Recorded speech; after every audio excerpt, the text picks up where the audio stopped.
I'm honored to introduce to you radio, television personality, author, composer, band leader, and artist. Please help me bring to the stage a true friend to IAJE, Dr. BillyTaylor.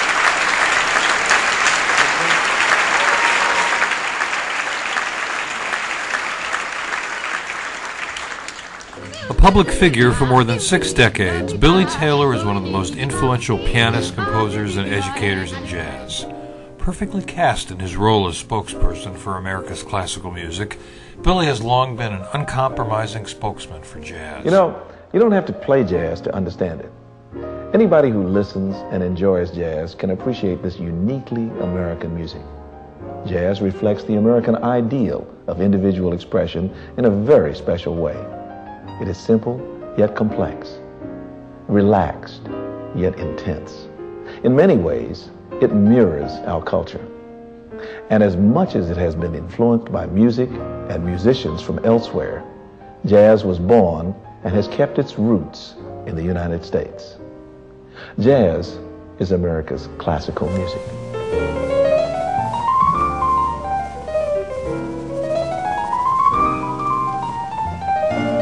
A gentle giant. He's a very gentle man, a very knowledgeable man, and a joy to work with. I had a good time with Billy. We had a lot of fun. Billy has always, in my mind, had this image of being, for lack of a better expression, but something that you've heard bandied about a lot, the Godfather.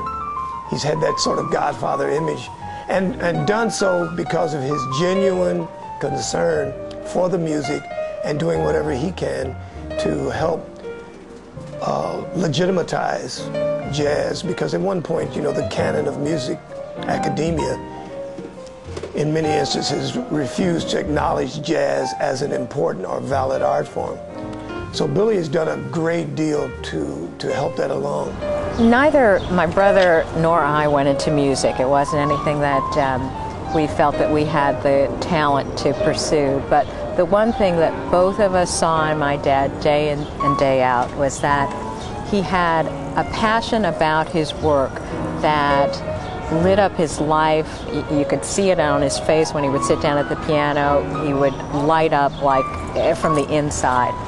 And I knew at that point that I had to find something in my life that I could be as passionate about, that your work wasn't supposed to be something that was just a job. It was supposed to be something where you got something out of it and you felt fulfilled by it. So I learned that from him.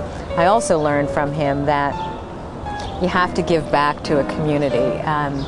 You know, pretty early on, I was probably about 10 or 11, my dad started Jazzmobile, and I watched how he took music that had come from the black community back into the black community.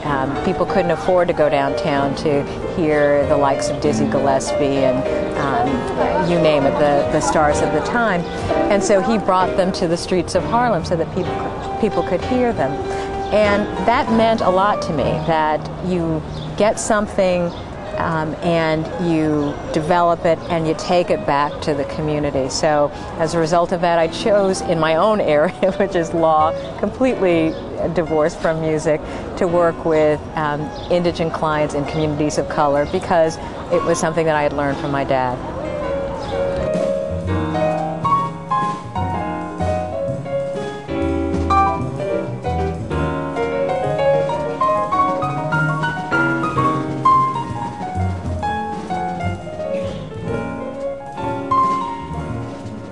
One of the things that really drew us even closer was when he was a member of the National Council on the Arts. And Billy was instrumental, along with Gunther Schuller, in setting up the Jazz Artisan Schools pilot program to be a part of the arts and education component of the National Endowment for the Arts. And I was jazz panel chairman for 2.5 years, and then I became the national coordinator, and I worked very closely with Billy. And it was due primarily to Billy's efforts, with some reinforcement from Gunther Schuller, that program came about.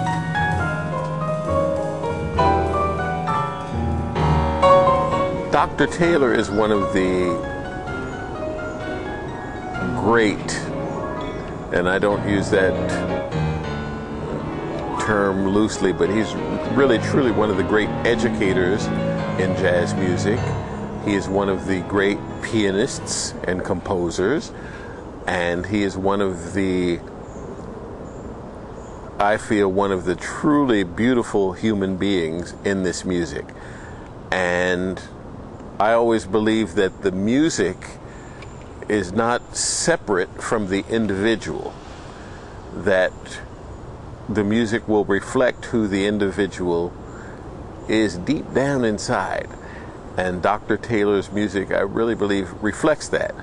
The work that he has done and is doing, that he continues to do with Jazzmobile, with Education, the International Association of Jazz Education,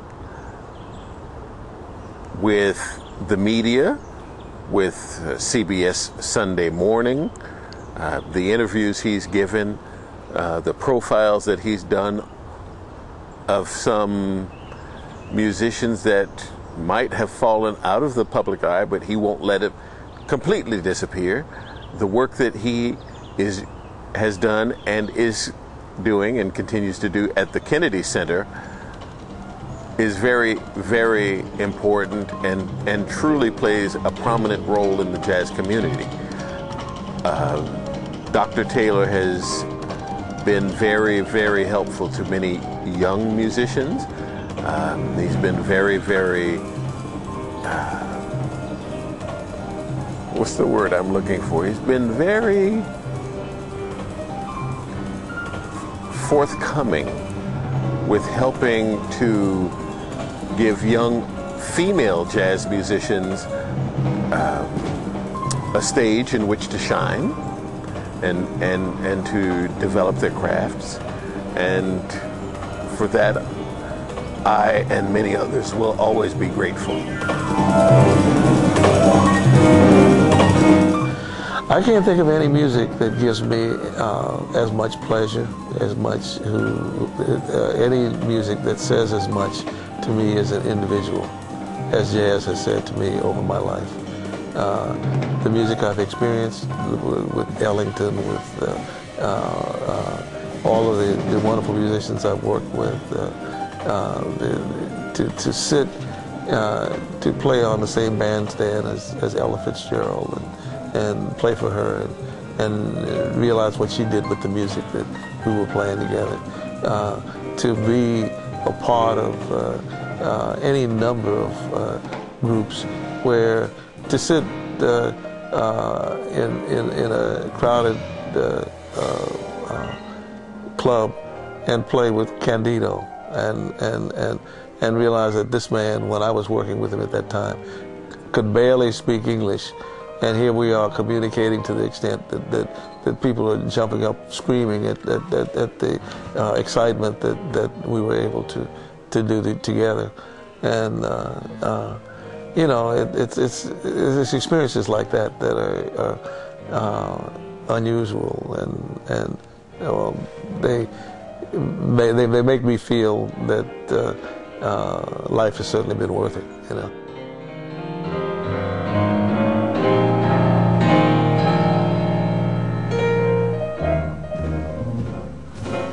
BillyTaylor is the Leonard Bernstein of jazz. He is a great communicator.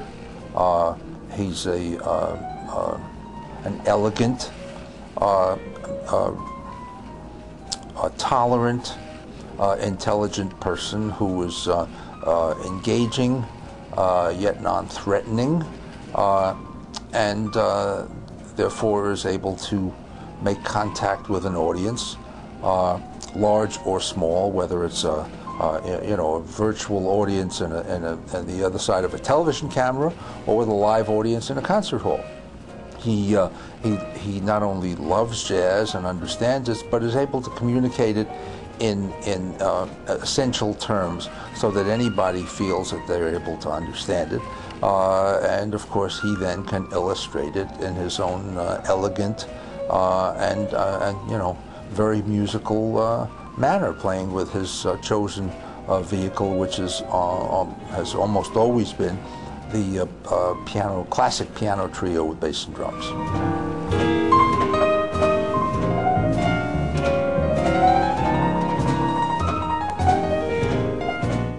I think from the moment I knew Billy, and Billy always put things out in front. You knew he was a great player, but you got the feeling of, I guess guys would call it a Joe College. The image, he had a great image for the music to me. He was a spokesman. He played well. He was polished. He's been polished for a long time. I'll put it that way. He's polished. Some of us are not that polished. Billy is a polished individual.